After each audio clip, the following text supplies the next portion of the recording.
Israel Hamas संघर्ष के बीच संयुक्त राष्ट्र महासभा यूएनजीए की आपात बैठक में गाजा में तत्काल युद्ध विराम के लिए पेश किया गया प्रस्ताव पारित हो गया है। भारत समेत 153 देशों ने गाजा में युद्ध विराम के पक्ष में मतदान किया है। 10 सदस्यों ने इसका विरोध किया है, जबकि 23 सदस्य अनुपस्थित रहे। युद्ध विराम प्रस्ताव के खिलाफ मतदान करने वाले देशों अमेरिका, ऑस्ट्रेलिया, चेक Republic, Guatemala, Israel, Liberia, Micronesia, Nauru, Papua New Guinea और पारागुआ शामिल हैं। इससे पहले मिस्र के राजदूत अब्देल खालेक महमूद ने गाजा में युद्ध विराम के लिए यूएन महासभा में प्रस्ताव पेश किया। मिस्र ने अपने प्रस्ताव में पिछले सप्ताह सुरक्षा परिषद में युद्ध विराम के आह्वान पर अमेरिका के वीटो की निंदा की। महमूद ने कहा कि युद्ध विराम के आह्वान में यह प्रस्ताव बहुत स्पष्ट है। उन्होंने कहा कि पिछले सप्ताह मानवीय आधार पर युद्ध विराम मसौदा प्रस्ताव के खिलाफ वीटो का गलत उपयोग किया गया था, जबकि इसे 100 से ज्यादा सदस्य देशों का समर्थन प्राप्त था। संयुक्त राष्ट्र में भारत की स्थायी प्रतिनिधि रुचिरा कंबोज ने कहा कि भारत ने यूएन महासभा द्वारा अपनाए गए प्रस्ताव के पक्ष में मतदान किया है। उन्होंने कहा कि महासभा में जिस स्थिति पर विचार विमर्श किया जा रहा है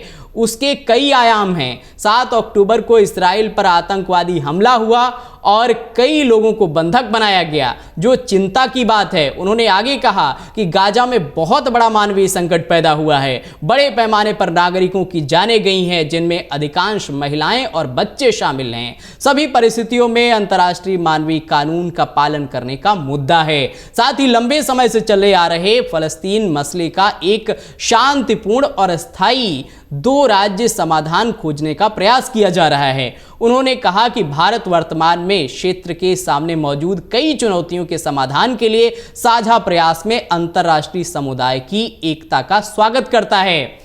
संयुक्त राष्ट्र में अमेरिकी दूत लिंडा थॉमस ग्रीनफील्ड ने कहा कि अमेरिका युद्ध विराम प्रस्ताव से सहमत नहीं है। हम सिर्फ गाजा में गंभीर मानव संकट और मानव नरसंहार से सहमत हैं। साथ ही उन्होंने 7 अक्टूबर को हमास द्वारा किए गए क्रूर हमलों की निंदा के लिए एक संशोधन प्रस्ताव रखा और अमेरिका इस बात की पुष्टि करने का समर्थन करते हैं कि दुनिया के सभी देशों की तरह इस्राएल को भी अपने लोगों की रक्षा करने का अधिकार है।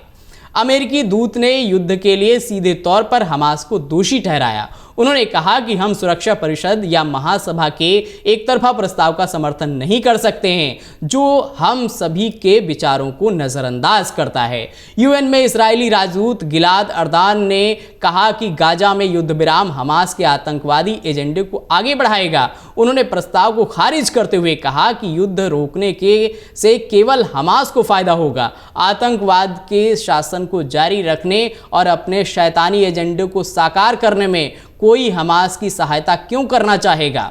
महमूद ने कहा कि इस्राएली सेना के फलस्तीनियों पर बर्बर हमले और नागरिकों की हत्या को रोकने के लिए युद्ध विराम ही एकमात्र तरीका है। इस्राएल के हमले से असहनीय मानवीय पीड़ा हुई है, साथ ही अंतर्राष्ट्रीय शांति और सुरक्षा को खतरा पैदा हुआ है।